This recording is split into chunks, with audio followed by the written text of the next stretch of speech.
Fauziatul Hilda. Fionanda. Oh, sakit apa dia? Sakit hati. Ibnu Salman. Irfan Indah. Liutanima. Misbahul Fikri. Melin Indriani. Meisha. Maulana Zaladi. Naima. Nafisa. Naila. Rifki. Roni. Sasnas. Seradwi. Sifanur. Cindy Aprilia. Ya. Siti Layatul. Saira. Sakit. Tasya Nurul. Bina Alna. Ada yang belum dipanggil? Iya, belum ya. Kalau yang lain. Oke.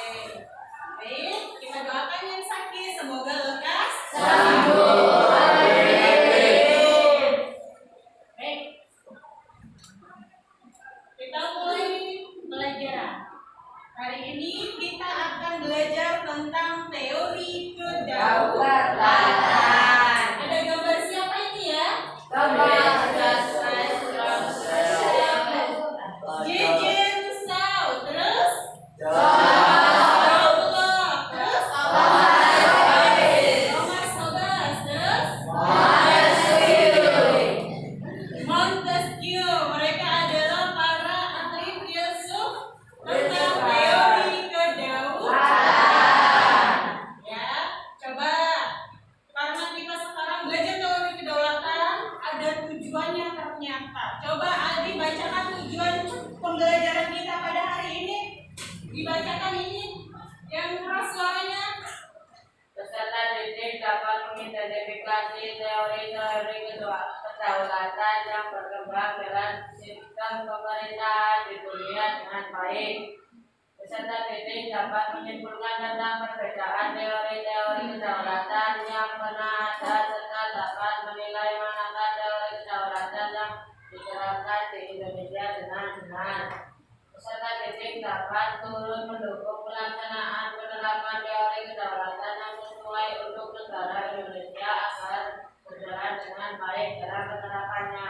Iya, terima kasih. Jadi, tujuan pembelajaran kita pada hari ini adalah yang pertama, kalian diminta supaya dapat mengidentifikasi teori-teori kedaulatan yang berkembang dalam sistem pemerintahan di dunia dengan baik. Yang kedua, kalian diharapkan dapat menyimpulkan tentang perbedaan teori-teori kedaulatan yang pernah ada, serta dapat menilai manakah teori kedaulatan yang diterapkan di Indonesia dengan benar. Kemudian peserta didik atau kalian diminta untuk dapat turut mendukung pelaksanaan penerapan teori kedaulatan yang sesuai untuk negara Indonesia agar berjalan baik dalam penerapannya. Dicermati ya. Kemudian ada gambar siapa itu ya? Kita belajar tentang kedaulatan. Pertama, pengertian kedaulatan. Kedaulatan berasal dari bahasa Arab. Daulah yang artinya kekuasaan tertinggi. Nah, sifat pokok kedaulatan ada berapa? 4. Yang pertama asli. Maksudnya adalah kekuasaan tersebut asli, tidak diberikan oleh siapapun. Hasil kerja keras bangsa itu sendiri, tidak diberikan dari penguasa yang lain, seperti itu. Kemudian yang kedua permanen. Walaupun pemerintahannya berganti-ganti, tapi kedaulatan atau kekuasaannya itu masih tetap sama ada. Contohnya di Indonesia. Indonesia sudah berapa kali ganti presiden ya? 7 kali. Menterinya ganti tidak? Ganti. Pemerintahannya ganti. Tapi sifat pokok kedaulatannya masih tetap.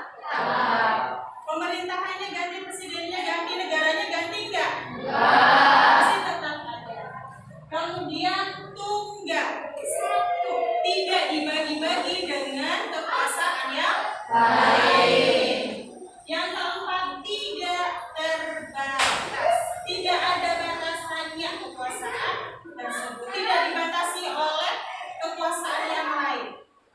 Kira-kira sampai di sini paham tidak? Lanjut. Berikutnya, kaki siapa yang patah?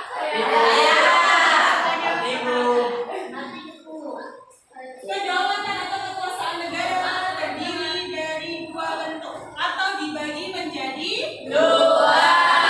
Yang pertama, kedaulatan kedalam, di mana negara berhak mengatur sendiri bangsanya, negaranya.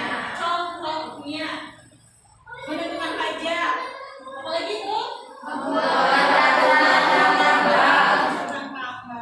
Apalagi contohnya negara kita boleh ngapain aja sih? Menentukan diri sendiri. Contohnya menaikkan harga BBM,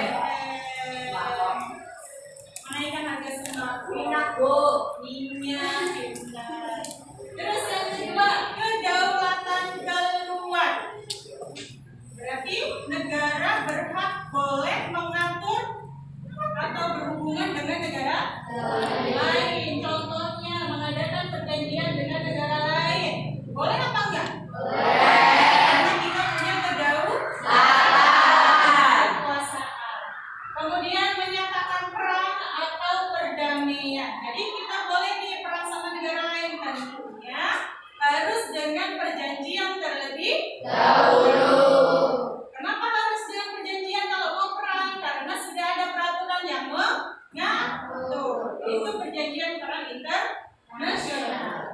Kemudian ikut serta dalam organisasi internasional. Siapa yang tahu Indonesia ikut organisasi internasional apa saja? ASEAN. Terus?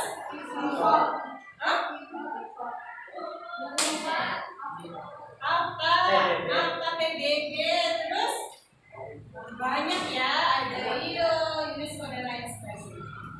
Lanjut. Dari tadi kita bicara tentang kedaulatan. Nah, macam-macam teori kedaulatan itu ada berapa sih? Kita lihat lagi ya di sini. Yang pertama, teori kedaulatan Tuhan. Ini ada lambang dari beberapa agama yang ada di dunia. Kalian yang mana di agamanya? Agamanya Allah. Agamanya Islam, Tuhannya Allah. Bukan agamanya Allah ya. Teori kedaulatan Tuhan, apa itu? Negara dan pemerintahan mendapat kekuasaan tertinggi dari Tuhan sebagai asal segala sesuatu atau kausa prima. Teori kedaulatan Tuhan ini adalah teori kedaulatan tertua di dunia. Ya, asalnya dari Tuhan. Kedaulatan itu diberikan langsung oleh Tuhan. Negara yang pernah menganut teori kedaulatan Tuhan itu ada Mesir kuno, ada Jepang dan Tiongkok. Kalau Mesir kuno itu pada saat zamannya Raja Firaun. Dia menganggap bahwa dirinya adalah Tuhan. Jadi kedaulatan kekuasaan semuanya ada di tangan dia. Dialah Tuhan yang berhak mengatur segala kehidupan rakyatnya.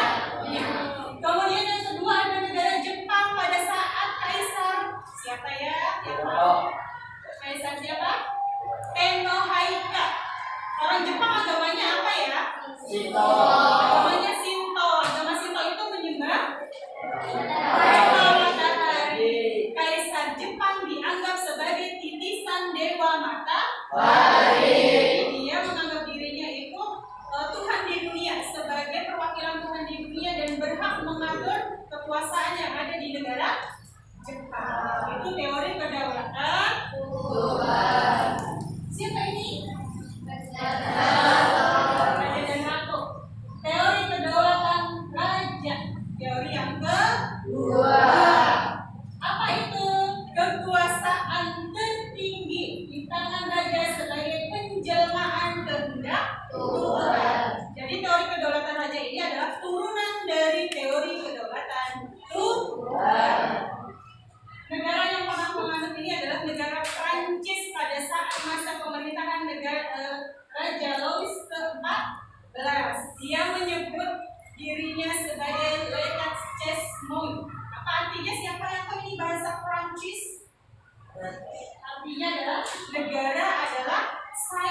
Jadi Raja Louis yang ke-14 ini menganggap negara adalah saya. Jadi segala sesuatu kekuasaan yang ada di kerajaan tersebut harus kehendak Raja Louis ke-14.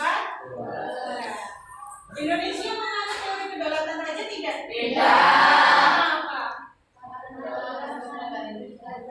Karena bentuk negara Indonesia Republik bukan tadi teori kedaulatan Tuhan. Indonesia menganut tidak? Menganut tidak? Menganut. Ya, ada dalam diatur dalam Pancasila, Undang-Undang Dasar dan peraturan lainnya. Lanjut. Sudah paham belum? Kita lanjut. Yang ketiga, teori kedaulatan negara. Apa maksudnya? Hukum dan konstitusi lahir menurut undang negara dan diartikan pada kepentingan negara.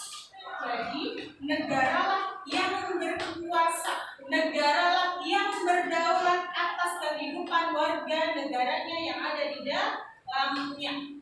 Negaranya mana saja menyebar di negara-negara komunis. Negara komunis itu contohnya seperti negara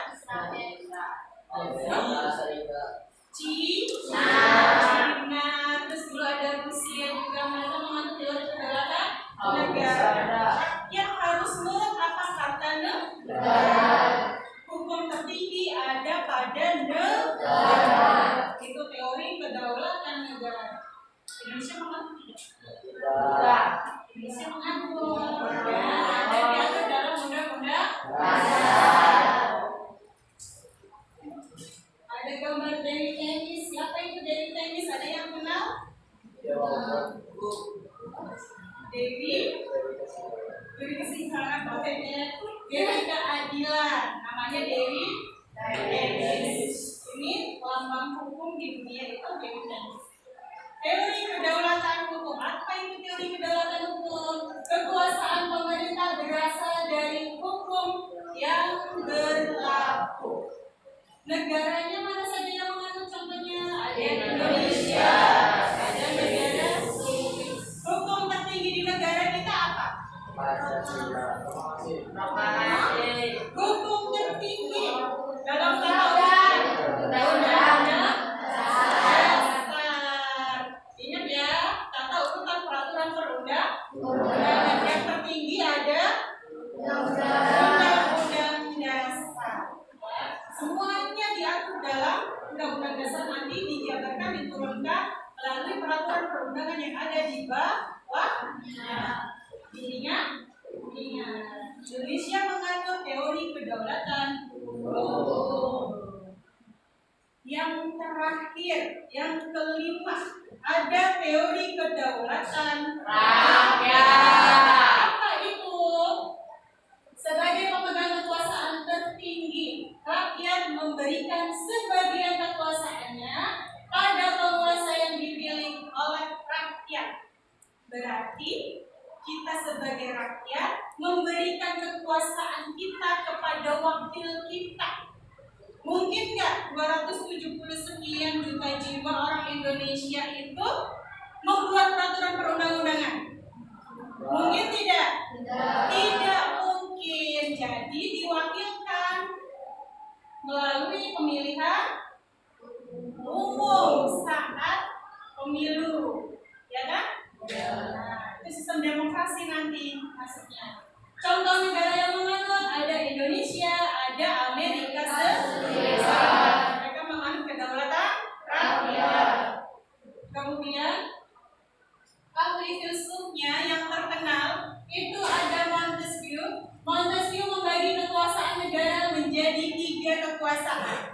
Ada eksekutif, ada legislatif, dan yudikatif, yang saling bersinergi, yang saling bekerja sama. Itu teori kedaulatan rakyat. Dari kelima teori tersebut berarti Indonesia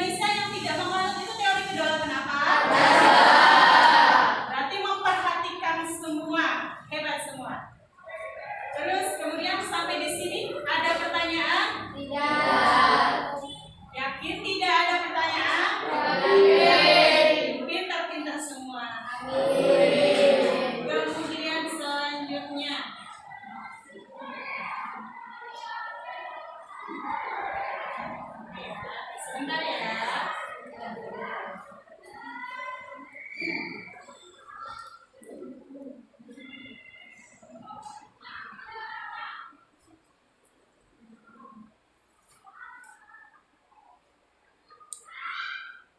Ya. Selanjutnya adalah kalian Ibu minta untuk mengerjakan lembar kerja peserta didik pertama. Yang pertama, Ibu minta kalian buatlah ringkasan atau peta konsep dengan ketentuan. Yang pertama, materi teori-teori kedaulatan negara. Tadi Ibu sudah memberikan gambaran sedikit tentang teori-teori kedaulatan negara. Berarti kalian gali lebih dalam lagi, kemudian kalian baca materi terlebih dahulu pada buku paket atau diktat ajar. Sudah bawa semua buku paket dan diktat ajarnya? Ya. Kemudian menuliskan ringkasan atau peta konsep bisa? Bisa. Materi yang telah dibaca pada buku tulis ya. Jadi nanti tugasnya kalian membaca tentang teori-teori kedaulatan, kemudian kalian tuangkan dalam buku pelajaran, boleh diringkas, boleh dibuat peta konsep. Kemudian dikerjakan secara mandiri. Kalian tidak boleh berkelompok, tapi dikerjakan secara mandiri sendiri. Ya, bisa? Bisa. Nah, boleh sekarang dimulai pekerjaannya, nanti akan Ibu cek. Nanti setelah dikerjakan, Ibu minta 2 orang untuk maju ke depan untuk mempresentasikan. Silakan dikerjakan terlebih dahulu.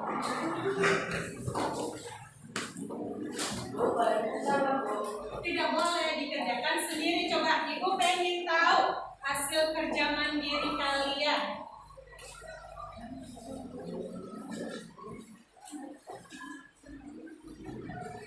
Dibaca terlebih dahulu ya.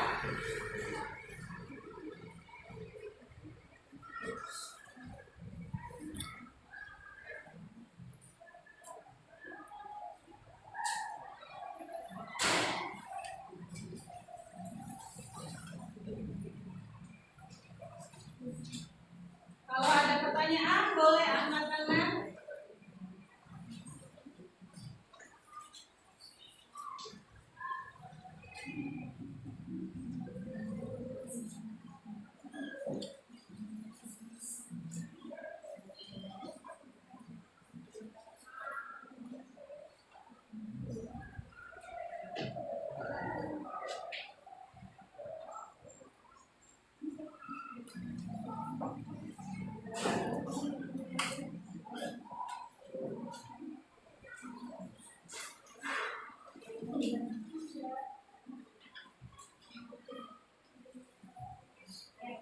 Boleh dibuat peta konsep, boleh dirangkum ya. Oke, tentang teori-teori kedaulatan. Ya. Dibaca dulu, baru dibuat peta konsep atau ringkasannya.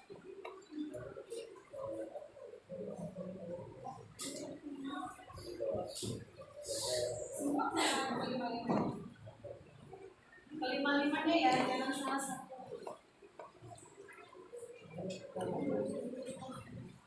Semuanya kelima-lima.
tunggu yang belum selesai dulu ya.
Sudah selesai? Sudah.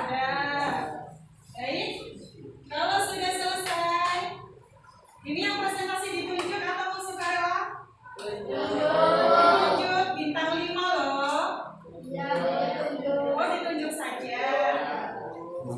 Laki-laki atau perempuan nih?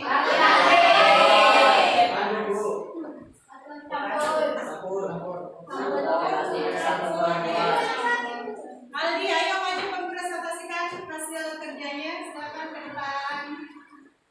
Ayo. Yang lain memperhatikan dan gerakkan. Hatikan suaranya keras. Waalaikumsalam warahmatullahi wabarakatuh. Di sini saya akan mempresentasikan teori kedaulatan.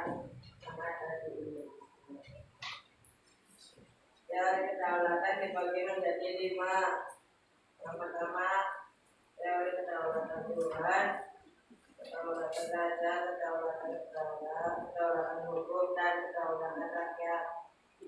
Contoh dari kedaulatan Tuhan dilaksanakan oleh Pancasila sila ke-1, pembukaan alinea ketiga pasal 29 Undang-Undang Dasar 1945 dan pengambilan sumpah jabatan. Kedaulatan raja karena Indonesia tidak mengatur sistem kerajaan. Kedaulatan negara itu saat negara berkepentingan maka negara berhak menuntut hak warga negaranya. Kedaulatan hukum berdasarkan oleh Proklamasi Pasal 1 Ayat 3 Undang-Undang Dasar 1945 dan adanya lembaga yudikatif. Yang kelima, kedaulatan rakyat berdasarkan oleh semua berada di tangan rakyat, DPR dan MPR hanya sebagai perwakilan. Sekian dari saya. Wassalamualaikum warahmatullahi wabarakatuh. Waalaikumsalam warahmatullahi wabarakatuh. Sudah jelas belum yang telah disampaikan oleh Aldi? Siapa yang belum?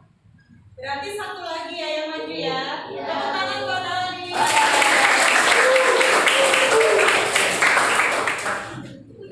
Hebat, Aldi mau maju. Kemudian sekarang yang perempuan karena tadi temennya ada yang belum paham. Ayo yang perempuan, sukarela siapa yang mau maju? Bintang 5, bintang 5. Ayo. Oh iya kamu maju ya. Ayo. Ayo maju.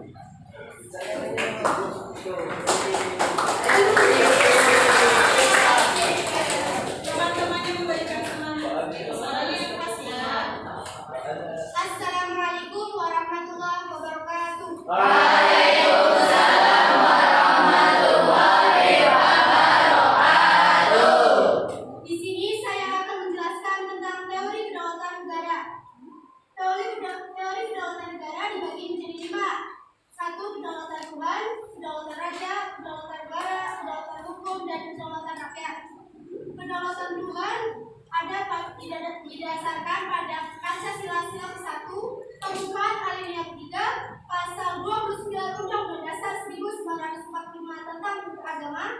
pengambilan sumpah jabatan, pengambilan sumpah dalam persidangan. Kedaulatan raja didasarkan karena Indonesia tidak menganut sistem kerajaan. Indonesia berbentuk republik. Kedaulatan negara saat negara berkepentingan maka negara berhak menuntut hak warga negaranya. Kedaulatan hukum didasarkan pada pasal 1 ayat 3 Undang-Undang Dasar 1945, proklamasi dan adanya lembaga yudikatif. Kedaulatan rakyat didasarkan pada semua ada di tangan rakyat dan DPR dan MPR hanya sebagai perwakilan. Sekian dari saya. Mohon maaf bila ada kesalahan. Wassalamualaikum warahmatullahi wabarakatuh. Waalaikumsalam warahmatullahi wabarakatuh.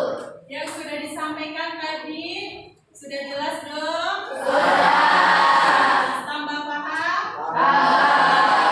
Beri tepuk tangan dulu.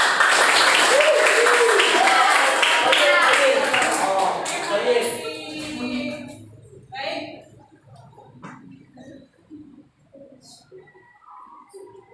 Tadi kita sudah belajar mengenai teori-teori.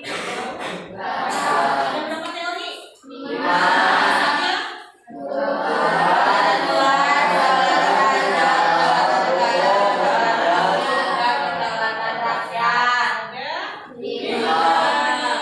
Yang ada di dunia. Ibu lihat semuanya semangat, masih semangat, tapi biar tambah semangat kita speaking dulu ya. Apa ini permainannya? Oh, dimarahin. Coba, kalau ibu menyebutkan bagian anggota badan kanan, berarti kalian harus tunjuk yang kiri. Kalau ibu tuh menyebutkan yang kiri, kalian harus tunjuk yang kanan. Yang salah? Maju. Ngapain maju? Nyanyi. Sepertinya nyanyi. Nah, ketua kelas siapa ketua kelas? Bantuin ibu, liatin temennya yang salah, nanti kamu tunjuk itu salah.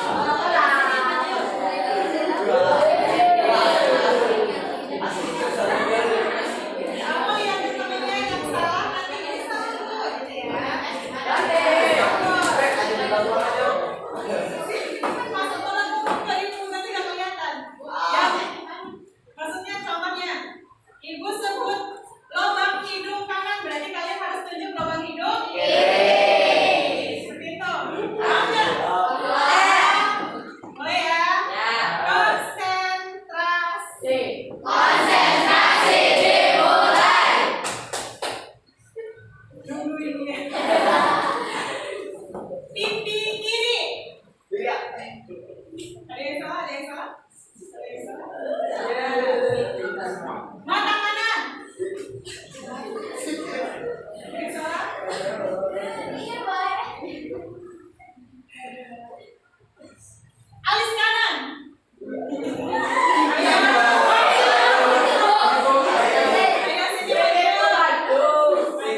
ini kedua, latihan soal silakan dikerjakan. Ibu ingin tahu seberapa jauh pemahaman kalian tentang materi pada hari ini yang sudah kita bahas. Ya, jangan lupa diberi nama dan kelas. Ibu bagi dulu ya. Iya.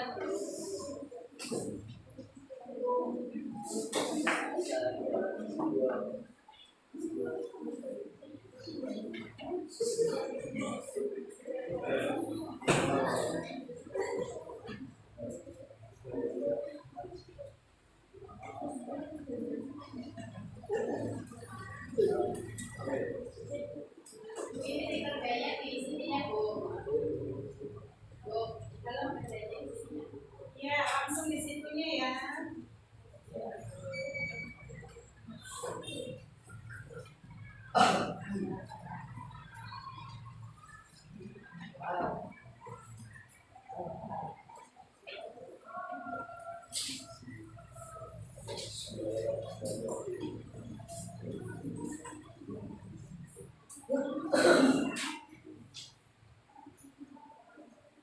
Ada yang belum dapat? Sudah semua? Jangan lupa diberi nama ada kelas. Silakan dikerjakan. Ibu ingin tahu sejauh mana sih pemahaman kalian tentang materi hari ini?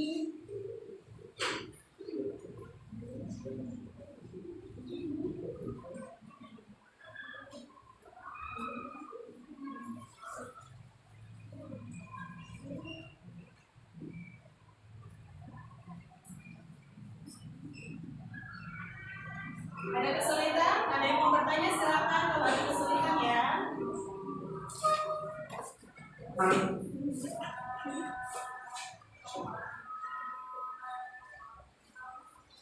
Kenapa?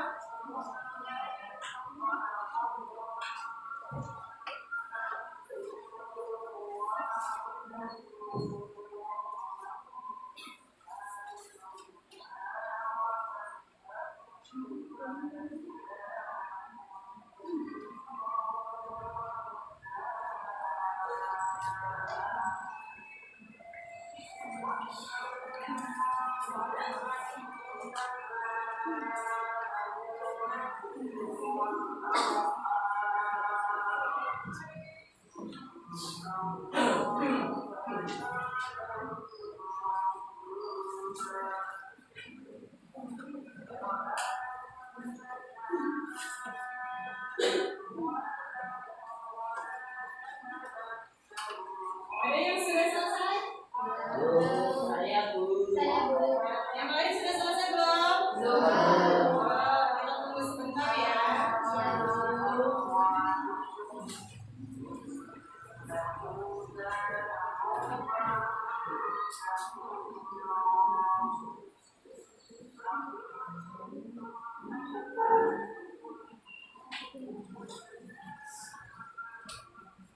Sudah selesai? Kalau sudah, coba letakkan di pinggir meja. Jadi sebelah kanan dan sebelah kanan dan sebelah kiri. Nanti ibu ambil.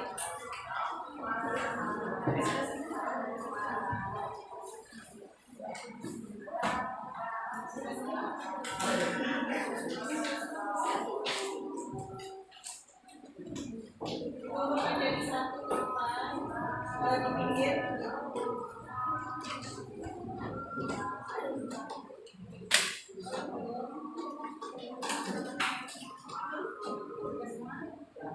Ini sudah semua? Sudah semua?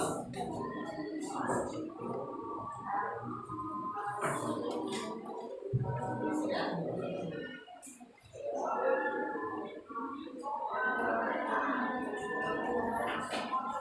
Ibu koreksi sebentar ya. Ibu ingin tahu siapa yang nilainya belum memenuhi.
kegiatan hari ini pembelajarannya menyenangkan atau tidak nih? Jadi waktunya ditambahin aja ya. Ada yang apa? Ada yang iya. Oh, mau pulang. Kita lanjut pertemuan minggu. Tapi sebelumnya ibu pengen tahu nih, dari tadi kita sudah belajar membahas tentang macam-macam teori kedaulatan. Coba kita simpulkan bareng-bareng yuk. Teori kedaulatan di dunia ini ada berapa? Apa saja?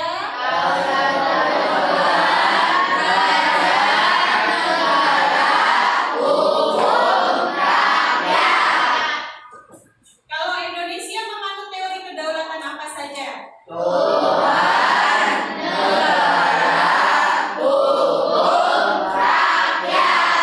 Apa yang tidak Indonesia? Teori kedaulatan? Ya. Berarti sampai di sini paham semua ya. Untuk pertemuan minggu depan, Ibu ingin kalian membaca dulu materi tentang lembaga-lembaga negara. Ya, nanti di rumah kalian baca dulu materi lembaga-lembaga negara. Minggu depan akan kita bahas. Gitu ya. Cukup sekian dari Ibu karena tadi di awal kita sudah mengawali dengan berdoa, maka kita akhiri juga dengan berdoa. Ketua kelas silakan memimpin doa selesai belajar.